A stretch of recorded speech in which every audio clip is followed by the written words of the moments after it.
जन्मभूमि India की history का सबसे पुराना और कॉम्प्लिकेटेड मुद्दा है, जिसको लेके अगर आज भी लोग बात करते हैं तो सेंसिटिव हो जाते हैं। इस एक डिस्प्यूट की वजह से सिर्फ अयोध्या में ही नहीं या फिर एक स्टेट में ही नहीं बल्कि पूरे इंडिया में दंगे हुए और हजारों लोगों की जान गई। और ये एक ऐसा केस था जहां पे भगवान राम खुद अपना केस लड़ते हैं, प्रॉपर उनकी फाइल बनती है सुप्रीम कोर्ट के अंदर। अब देखिए, आई एम श्योर कि इस मुद्दे के बारे में आपको जरूर पता होगा, लेकिन सुप्रीम कोर्ट के 1045 पेजेस की जो जजमेंट है उसमें कुछ ऐसी डिटेल्स है जिसमें आपको एक्चुअल रीजन समझ में आएगा कि क्यों ये लड़ाई 16th सेंचुरी से आज तक चली आ रही है। अयोध्या डिस्ट्रिक्ट के अंदर ये सरयू नदी से इधर ये वो 2.77 एकड़ का लैंड है और ये जो प्लॉट नंबर है इसका 583 है, जिसको लेके इंडिया की हिस्ट्री का सबसे पुराना और सबसे बड़ा लैंड डिस्प्यूट शुरू हुआ। और आज की डेट में यहाँ पे राम मंदिर बन रहा है। और अभी आप न्यूज में ये वाला मैप देखते होंगे राम मंदिर के लिए, ये जो पूरा ग्रीन पार्ट आप देख रहे हो ये 67.7 एकड़ का एरिया है, लेकिन डिस्प्यूटेड एरिया जो है वो ये पूरा ग्रीन पार्ट नहीं है। डिस्प्यूटेड एरिया जो है वो ये इधर 2.77 एकड़ का जो एरिया है, इसको प्लॉट नंबर 583 भी कहते हैं,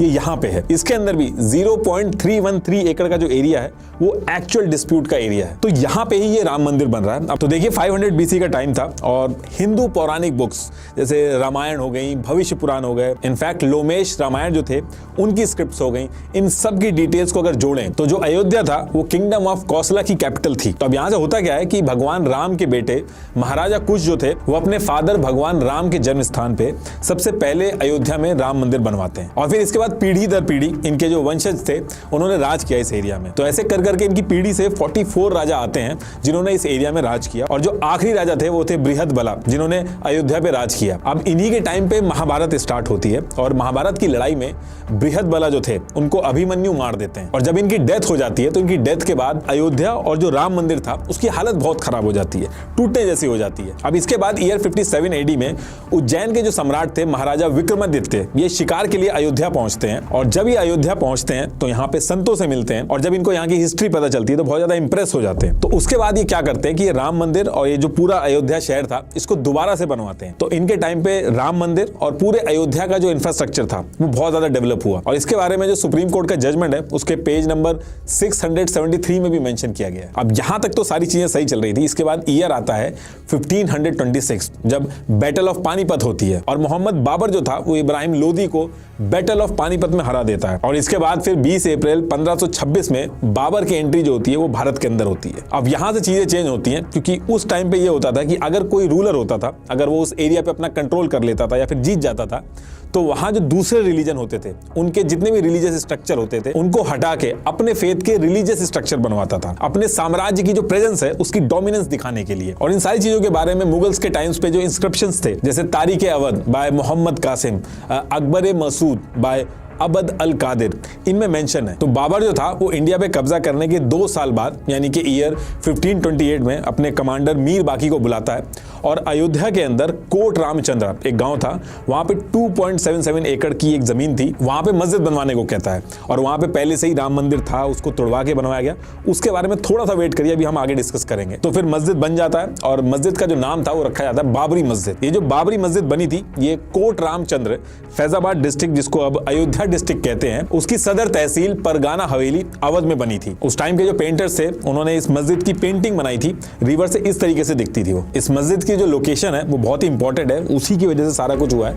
तो ये जो लोकेशन है इसको मैं मैप पे भी दिखा देता हूँ। ये मैप कोर्ट में यूज हुआ था। ये मैप में ये जो X, Y और Z लिखा है ये यहाँ पे मस्जिद बनवाई गई थी। ये सीता रसोई और ये राम चबूतरा इसमें क्यों लिखा हुआ है ये सब आएगा अभी आगे। अब जब ये बाबरी मस्जिद उस टाइम पे बनाई गई थी तो जो गाँव के आसपास के जो लोकल लोग थे उन्होंने दबी आवाज में अपनी नाराजगी दिखाई थी कि रामलला की जन्मभूमि है, लेकिन उस टाइम पे कुछ हुआ नहीं था। अब देखिए क्या होता है कि जो मुगल्स थे वो पीढ़ी दर पीढ़ी रूल कर रहे थे इंडिया के अंदर और ईयर 1857 तक मुगल्स का जो एरा था वो खत्म होने की कगार पे था। और इस टाइम पे एक चीज हुई थी जो इस केस के लिए बहुत ही इंपॉर्टेंट थी कि 7 अंग्रेज थे जो इंडिया के नॉर्दर्न और वेस्टर्न पार्ट में ट्रैवल करने आए थे और वो अपने ट्रैवल नोट्स बनाते थे। उन ट्रैवल नोट्स में वो अयोध्या के बारे में लिखा करते थे, राम मंदिर और कैसे लोग वहां पे पूजा करते हैं, इन सारी चीजों के बारे में लिखते थे। विलियम फॉस्टर ने अपनी book early travels in India में इस बारे में मेंशन किया और जजमेंट के भी पेज नंबर 663 में इसके बारे में आपको मिलेगा। ये वो 7 ट्रैवलर्स थे जिन्होंने अयोध्या में ट्रैवल करते टाइम कुछ नोट्स लिखे थे। ये कुछ स्टेटमेंट्स हैं, आप पॉज करके पढ़ लेना, जो ट्रैवल करते टाइम इन्होंने लिखी थी। इसमें जोसेफ टाइफन हेलर और विलियम फिंच का जो ट्रैवल नोट था वो बहुत ही इंपॉर्टेंट था। इसमें कई चीजें लिखी हुई थी कि पहले राम मंदिर था, कैसे वहां पे लोग इन्होंने पूजा करते हुए देखे, ये सारी चीजें उसमें मेंशन थी। ये उस पर्टिकुलर टाइम पे जोसेफ ने मैप बनाया था। और ये सारी चीजें मैं इसलिए बता रहा हूं क्योंकि ये आगे चल के सुप्रीम कोर्ट के जजमेंट में बहुत ही इंपॉर्टेंट रोल प्ले करती हैं और मंदिर की एग्जिस्टेंस के रिटर्न प्रूफ की तरह काम करती हैं। अब इधर मुगल्स जो थे वो इंडिया के अंदर वीक हो रहे थे और इसी टाइम पे सवाई जयसिंह जो थे वो भी राम मंदिर को लेकर काफी परेशान थे, उनका भी बहुत लगाव था इस मंदिर से। तो जब मुगल्स वीक हुए और ब्रिटिशर्स का दौर शुरू हो रहा था, उस टाइम पे सवाई जयसिंह जो थे उन्होंने मस्जिद के जस्ट बाहर कुछ एरिया खरीदा और वहां पे एक राम चबूतरा बनवा दिया था ताकि जो हिंदूज हैं वो अंदर तो जा नहीं सकते, एटलीस्ट बाहर से ही वहां पे पूजा कर सके। तो ये जो राम चबूतरा था इस पे हिंदू पूजा करते थे, जो मस्जिद थी उसके सेंट्रल डोम की तरफ मुंह करके। ये ओरिजिनल मैप है, इसमें XYZ ये जो एरिया है ये मस्जिद थी और ये इधर ये राम चबूतरा, सीता रसोई, हनुमान द्वार, ये इस पूरे एरिया में हिंदू पूजा करने लगे थे।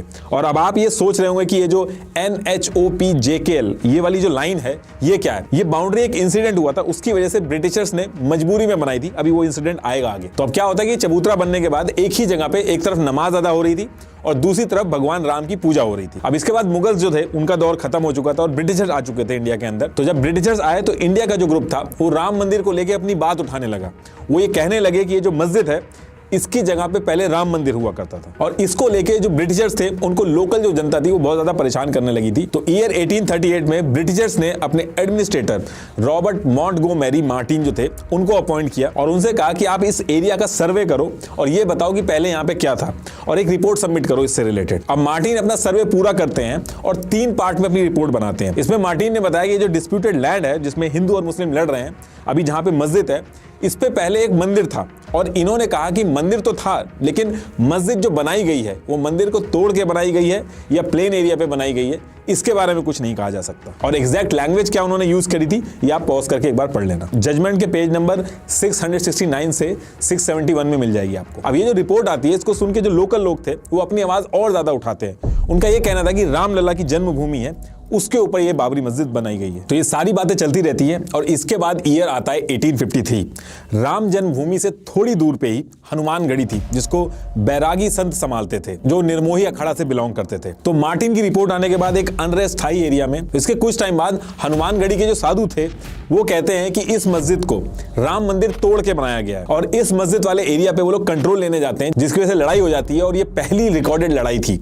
इसकी वजह से हिंदू मुस्लिम टेंशन बढ़ जाती है और आने वाले 2 साल तक हिंदू और मुस्लिम के बीच में दंगे चलते हैं। अब इसके 2 साल बाद ईयर 1855 में एक सुन्नी क्लेरिक गुलाम हुसैन कहते हैं ये जो हनुमानगढ़ी है यहाँ पे पहले मस्जिद थी और ये मस्जिद तोड़ के मंदिर बनाया गया है और वो करीब 500 मुस्लिम फॉलोअर्स को इकट्ठा करते हैं और हनुमानगढ़ी में हमला कर देते हैं। लेकिन वहां पे पहले से ही 8000 बैरागी संत जो थे वो पहुंचे हुए थे। काफी लड़ाई होती है और इसमें मुस्लिम पक्ष जो था उसको काफी नुकसान होता है और 75 मुस्लिम्स की जान चली जाती है। इसके बारे में सर्वपल्ली गोपाल की book anatomy of a confrontation उसमें इसके बारे में मेंशन है और जजमेंट के पेज नंबर 675 में भी इसके बारे में मेंशन है। तो इन दंगों की वजह से काफी अनरेस्ट हो गया था और ब्रिटिशर्स जो थे वो भी इन सारी चीजों से बहुत परेशान हो गए थे। तो उन्होंने क्या किया कि ये जो विवादित लैंड था इसको हिंदू और मुस्लिम्स के बीच में बांट दिया। अब ब्रिटिशर्स को ऐसा लग रहा था कि इससे चीजें कंट्रोल में आ जाएंगी लेकिन ऐसा होता नहीं है। तो ईयर 1857 में ब्रिटिशर्स क्या करते हैं कि ये जो विवादित एरिया था इसको डिवाइड करने के लिए ग्रिल और ब्रिक्स का यूज करके 6 से 7 फीट की एक वॉल बना देते हैं। ये जो मैप के अंदर NHOPJKL वाली लाइन आप देख रहे हैं ये वॉल ब्रिटिशर्स ने बनाई थी। अब इसके बाद आउटर पोर्शन जो था उसमें हिंदू पूजा करने लगे थे और इनर पोर्शन जो था उसमें मुस्लिम जो थे वो नमाज पढ़ने लगे थे। इस डिवीजन से कोई खुश नहीं था, ना तो हिंदू खुश थे ना मुस्लिम, लेकिन उस टाइम पे लोगों को ब्रिटिशर्स की माननी पड़ती थी तो वो लोग मान के ऐसा करते हैं।